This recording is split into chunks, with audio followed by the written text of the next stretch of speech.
ವಾಸ್ತು ಟಿವಿಗೆ ಸ್ವಾಗತ. ನಾನು ಸರ್ದಾರ್. ಸುಪ್ರೀಂ ಕೋರ್ಟ್ ಆದೇಶ ಸತ್ಯಕ್ಕೆ ಸಿಕ್ಕ ಜಯವಾಗಿದೆ ಎಂದು ಶಾಸಕ ಬಸನಗೌಡ ಪಾಟೀಲ್ ಯತ್ನಾಳ್ ಹೇಳಿದ್ದಾರೆ. ಈ ಕುರಿತಂತೆ ಸಾಮಾಜಿಕ ಜಾಲತಾಣದಲ್ಲಿ ಪೋಸ್ಟ್ ಮಾಡಿದ್ದು, ಕ್ರಾಂತಿವೀರ ಸಂಗೊಳ್ಳಿ ರಾಯಣ್ಣ ಪುಣ್ಯ ಪವಿತ್ರ ಸಮಾಧಿ ಸ್ಥಳ ಬೆಳಗಾವಿಯ ನಂದಗಡಕ್ಕೆ ಇಂದು ಭೇಟಿ ನೀಡಿ ಭಕ್ತಿಪೂರ್ವಕ ನಮನ ಸಲ್ಲಿಸಿದ್ದಾರೆ.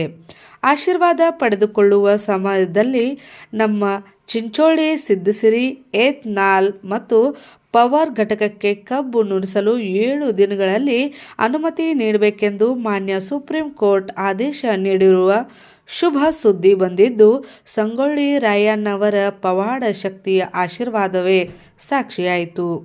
ಹಾಲುಮತದ ಮಹತ್ವ, ಪವಾಡ ಶಕ್ತಿ ಭಕ್ತಿ ಎಂಥದ್ದು ಎಂಬುದಕ್ಕೆ ಇಂದಿನ ಸಿಹಿ ಸುದ್ದಿಯೇ ಸಾಬೀತಾಯಿತು. ರಾಜಕೀಯ ಕುತಂತ್ರಗಳಿಂದ ಮಾನ್ಯ ಸುಪ್ರೀಂ ಕೋರ್ಟ್ದಲ್ಲಿ ಕೇಸ್ ದಾಖಲಿಸಿ ಸಾವಿರಾರು ರೈತರಿಗೆ, ಕಾರ್ಮಿಕರಿಗೆ ಅನ್ಯಾಯ ಮಾಡಿದ್ದರು. ಇದೀಗ ಮಾನ್ಯ ಸುಪ್ರೀಂ ಕೋರ್ಟ್ ಅನುಮತಿ ನೀಡಲು ಆದೇಶಿಸಿದೆ. ವಾರದಲ್ಲಿಯೇ ಸಂಪೂರ್ಣ ಕಾರ್ಯಾರಂಭ ಮಾಡಲಾಗುತ್ತಿದ್ದು, ಇದು ಸತ್ಯಕ್ಕೆ ಸಿಕ್ಕ ಜಯವಾಗಿದೆ ಎಂದು ಕುತಂತ್ರ ಮಾಡುತ್ತಿರುವವರಿಗೆ ನೆಲ ಕಚ್ಚಿದಂಥ ಇದು ಒಂದು ಸುದ್ದಿಯಾಗಿದೆ ಎಂದು ಯತ್ನಾಳ್ ರವರು ಹರ್ಷ ವ್ಯಕ್ತಪಡಿಸಿದ್ದಾರೆ. ಕ್ರಾಂತಿವೀರ ಸಂಗೊಳ್ಳಿ ರಾಯಣ್ಣ